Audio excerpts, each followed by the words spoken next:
Counseling and fishing, which one is better for the soul?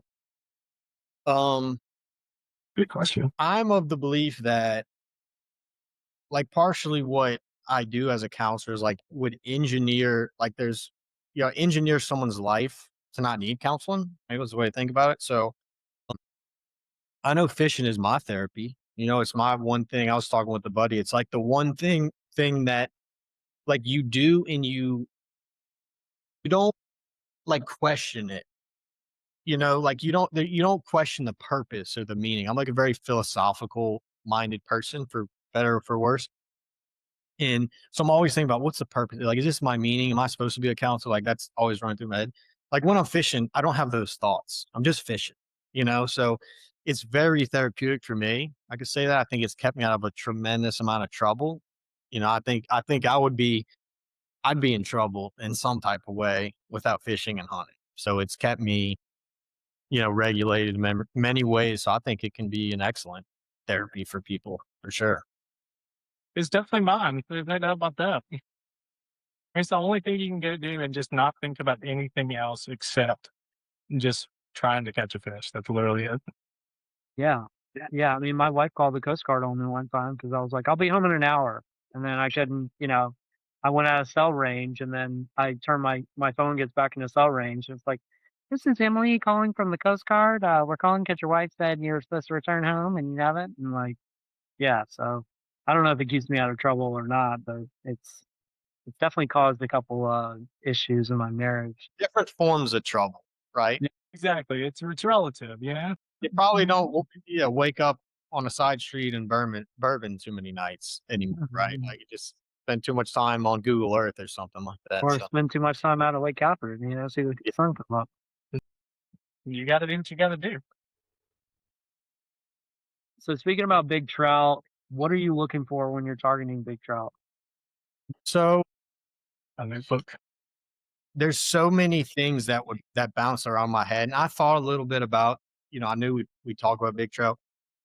I think one thing I want to preface is saying that big trout is relative.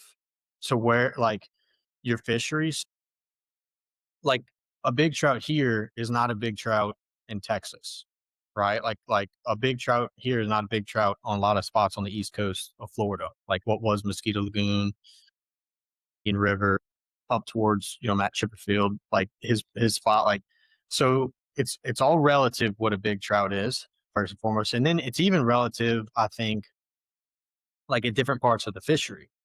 So like if you're just targeting, like if you're trying to catch the biggest fish you can catch, you're probably going to want to be on the islands, like anywhere from the Shandies to just almost follow that chain, like to the edges of Venice, even on the inside of Venice.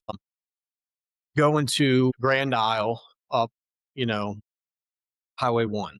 Like that's probably like where you go catch the biggest trout. But then there's just the east side of the fishery, right? Is different sizes of fish. Pontchartrain's, we're getting some bigger ones in Pontchartrain again, but so it's all relative, I think.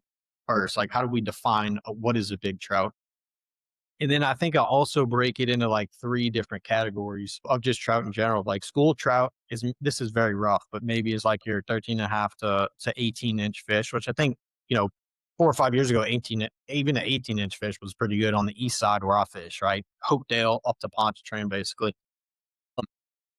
But and you got to 18-inch fish and 18 till about 22, 23. And like a trophy for the east side of the river where I fish, I'd say is like a 25-inch fish, a 5-pound fish and above. Like that's the number. And in full transparency, I've never touched that number.